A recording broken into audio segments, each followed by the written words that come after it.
Howdy ho there, neighbors. Welcome back to my channel. My name is Edie. I hope you're all having a wonderful Monday. Can we believe Christmas is this week? I cannot. What has been the hardest thing for you to find on your Christmas list? Do you have any embarrassing shopping stories? If so, please put them in the comments. I would love to read them. I think we all would. So, Brandon Tatum is very upset. He's so upset, and he's just been through it, and he's tired of us demanding that he denounce Candace Owens for her wickedness, and he just wants us to stop, okay? Because she's his family, and he's not going to turn his back on family, okay? So he wants to set the record straight, and he wants everybody to just unfollow him if they don't like what he's saying. We're going to watch this video so that we can sympathize with this fella, okay? And then we'll be talking about it. Hit it, Brandon. I have been holding the line since the very beginning, the day that Charlie Kirk lost his life. Yeah. And it's a shame that people are coming after me over this stuff, and now I got to address this because people are silly as a mother. That's the first thing. Second thing, I'm sick of y'all in the inbox telling me who I should be friends with. Let me just be very blunt with you. Candace Owens is family to me. She's my friend, and she's going to always be my friend. That doesn't mean I agree with her. I don't agree with nothing that she's doing or saying. I don't agree with it. I still love her. She's still my friend. I still pray for her. I still got her back. But at the end of the day, two people that are best friends or good friends can disagree with one another. And I disagree. I don't know how many times I got to say this to you clowns. And then you want me to say her name, say her name. You know exactly what I'm talking about, but you want me to say her name because you want drama. Then you claim you don't want drama. Then you claim you're sad because the drama is happening. Why are y'all people back and forth? Okay. Why Candace classify this as emotional? I'm just wondering. No, Brandon, it's not because we want drama. It's because if you're a public personality, celebrity, commentator, podcaster, you have a public platform. And historically, you have been affiliated with another public personality. Okay. And you guys are known to be friends. And you purport to be a Christian. And the other public personality, that is your friend, family, goes off the rails and starts spewing anti-Semitic rhetoric and just is dripping with hate and disdain. You have an obligation because you purport to be a Christian. It's done publicly. It's not done behind closed doors. So this is not one of the situations where you go to them privately and try to privately rebuke them. A public display deserves a public rebuke. So no, it's not that we want drama, Brandon. It's that you're talking about her without talking about her. So you're bringing this attention to yourself. It's annoying when someone is talking about the elephant in the room, but won't just address, hey, there's an elephant in the room. You know what I'm saying? So we don't want drama. No. We just want you to act like the man of God that you say you are and publicly rebuke evil when it shows its ugly face. That's not wanting drama. You're creating the drama by talking about it without talking about it, talking about her without mentioning her name. You, Brandon, are causing everyone to talk. Who's he talking about? Is he talking about Candace? He's definitely talking about Candace. That is sparking the controversy and the drama. You, Brandon, are doing that. No, and if you wanted to go talk to her in private first, before doing a public rebuke, you could have done that. And then, when she continued, during your public rebuke, you could have said, I went to her privately and I talked to her about this and how it does not align with the word of God. And we are supposed to be a brother and sister in Christ. And she purports to be a Christian, as do I. I went to her privately. She didn't accept the rebuke. I now have to do it publicly because this has been done on a public platform.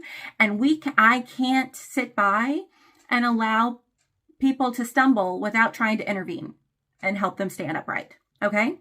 And I'm over the faux nobility and the sanctimonious attitude of it all. She's my family. I'd never turn my back on her. Tucker Carlson said on stage at AmFest, correct me if I'm wrong, that if his brother went on a killing spree, he still would not rebuke him or something to that effect. I'll find the clip.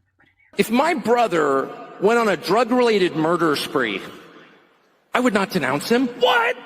Are you for drug-related murder sprees? No, I'm for my brother. All right, well, just shout out to all my brothers. Like, if you go on a killing spree, sister is turning you in. Sister's turning you in. If we'll play a game we want to play a game here. It's hide and seek. Tackle them. Let's get them in the car. Going to the police station. We are driving straight to the police station. We're not stopping. Okay? And then I'm going to provide them with your recorded confession that I took on my telephone because I love you. Any of my brothers watching, I'm turning you in if you go on a killing spree. So I'm over it. That is the most ridiculous thing I've ever heard. And Brandon, man of God, what does scripture say? Jesus said, don't be deceived. I didn't come to bring peace.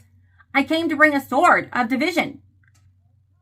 A man's enemies will be the members of his own house. I've come to turn father against son, mother against daughter. So I'll put the verbatim here for you. Yeah, you're not supposed to sit idly by while your family is inciting hate. This woman, this perverse and rebellious woman on her show Friday said to all, I implore you, all of my fellow Black people, to research our history because the white man is not to blame. It was the Jews who bought and sold us. I'll put the clip in here. Don't try me. I'll put the clip.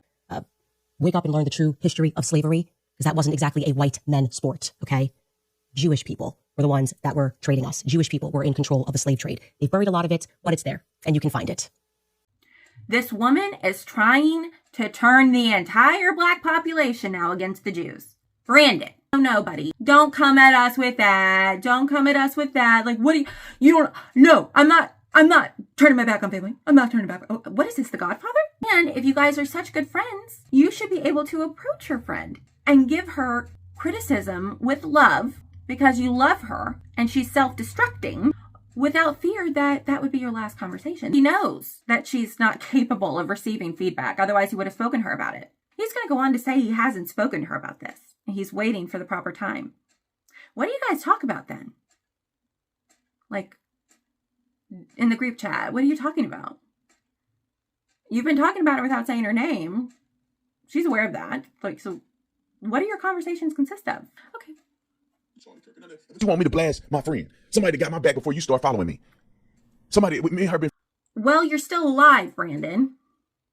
Unfortunately, Charlie didn't experience the wrath of Candace until after he passed, tragically. So don't put all your eggs in that basket. Turn her back on you yet, but maybe prep your wife for what's to come. Friends, before I ever was popular, before I ever was famous, before you ever knew anything about me, half of you clowns, if the rubber hit the road, you would turn your back on me. And I believe that's something that my friend has never done, is never turned her back on me. She disagreed with me and I disagree with her, but she ain't gonna turn her back on me and I'm not gonna turn my back on her. The same thing with Charlie. How many times do you see Charlie blast Candace Owens online? That's why I'm sick of y'all, man. It's a double standard. Charlie Kirk never blasted Candace Owens online, never said her name. Erica Kirk just got on Fox News and didn't say Candace's name. But y'all crying about me saying her name. It's not really about the person, it's about the action. It's about what I believe about the topic. And so for you clowns out here, unfollow me if you got a problem with what I say. Unfollow me if you want me to blast Candace and put a name out there because you want a minute of controversy. No. When you don't have to live with none of it because you don't know none of these people. Oh. All right, now let's get to the topic here. Candace Owens obviously said some things about Erica Kirk, and I don't understand. That's like my biggest principle here, my biggest focal point here, my biggest. Why don't you call her and ask then? Since you guys are family. Line of frustration. I just don't understand. I don't understand. And Erica Kirk came out and said some things that made me emotional because I could only imagine what she's going through in a time like this. And I just do not understand. And people want me to say, Candace ain't the only person that's saying certain things about Turning Point and saying certain things about this controversy and talking about conspiracies. So it's not really about Candace alone. You see the people in her comment section? Oh my gosh. All of them believe the same thing. No, I can't watch it all. I can't watch it all. Don't give me that. Don't give us that. Are you guys getting angry as well with this nonsense? It's not just Candace saying this. She started the fire. She's holding the matches. She is the cause of all of this. We wouldn't be where we are without her striking the match. So what are you talking about, brother? You know what I mean? The excuses are endless and they're exhausting. People are losing credibility left and right. Have they no desire to maintain any of their credibility? Because there's redemption. Oh, let me tell you how much redemption comes in admitting your fault without trying to pass the blame on to someone. Well, like with Candace the other day, I shouldn't have tweeted that it was a godforsaken company and you should ask for a refund. But you know, they were pushing me. So it's their fault, you see, that she posted a ridiculous tweet. They weren't giving her the answers she wanted. They were acting shady. She's validated and posting that awful tweet. You're giving her a pass. Because it's not just her who's saying that. So why am I going to just mention her? You'd blast somebody else. You have no problem blasting Nick Fuentes and Tucker Carlson. You cannot have different standards for what you consider as right and wrong and worthy of being called out. And if you're holding Tucker and Nick to a standard, you have to apply that same standard to everyone else who's acting foolish like Tucker and Nick. That would be your girl, Candace. You're not making any sense. How dare you misuse the platform given to you by the Lord? Or was it, I don't know, was it from the Lord or is it from Satan? The way things are going, you were not using it correctly. You were not being a proper ambassador of the living God. You are supposed to call out evil, dispel the wickedness from among you. I just spit my tongue. Did you see it happen? Guys, I don't know if I can make it through. Have nothing to do with the fruitless deeds of darkness, but rather expose them. All of them are pushing the same message. So let me get to let the main thing be the freaking doggone main thing. Get the message. I do not understand why anybody would think that Turning Point set up Charlie to kill him. There's no evidence of it. It never has been evidence of it. I've been saying this from the beginning, even before Erica ever said anything about it, even before Turning Point ever tried to defend themselves. I was defending them from the beginning, saying they ain't got nothing to do with this. I was defending Terrell, saying he ain't had nothing to do with this. I don't think Andrew and them had anything to do with him getting killed. I think this is a very simple, basic thing. The simple, basic, plain language of it is that there was a leftist lunatic that hated Charlie because he was incredibly effective. They couldn't beat him when they argued, so they killed him. Ineffectiveness from security, ineffectiveness from the police, ineffectiveness from a whole bunch of different angles that led to Charlie Kirk's death. And Charlie Kirk himself did not listen when they told him to go indoors and couldn't be outside. Now, I'm not blaming anybody. I'm just saying this is how this thing happened. Now, Charlie Kirk believed in God and he was going to do what he believed was best, and he died over it. And I think that he can live with that, for lack of better terms. I think Charlie Kirk knew that there was a possibility that he could die. And when you living right and your death is you. Brandon says he knows if he talks to Candace about it, he's fearful it will be their last conversation. Well, then that tells me you know that she's not a loyal friend. Like, she doesn't love you the way that you love her. So why are you holding on to this? Let it go. It's so freeing. Not everyone's going to love you the way that you love them. And Brandon, you just got to let that relationship go. This is causing you stress. This woman is causing you stress. Because if she were a true friend, you could talk to her. If she were a true friend, she'd value your opinion. She might reel it in. But she's so wicked and cares about no one but herself. I need everybody to understand that. This woman will drop kick you under the bus to save herself. She will do it so fast. Oh, my word. It would be like, actually, award worthy. She doesn't love anyone. She's not capable of it. She's a psychopath, a narcissistic psychopath. She doesn't have the ability to empathize, to have any compassion. She doesn't, her brain, in my opinion, is actually different. If we were to examine her brain, a psychopath's brain is different from a normal brain. Don't be fooled into thinking she really loves you and would be there for you. Honey, Brandon, what more do you need to know? What more do you need to see? It's inappropriate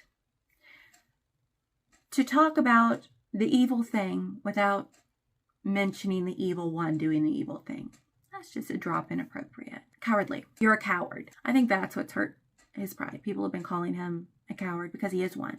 You're afraid of this little ogre who has referred to an entire population of people as vermin, who is using Nazi language. She just referred to Ben Shapiro as a worm and told him to get back on his belly. That's who you want to associate with, and I don't want to associate with you. You are the company you keep.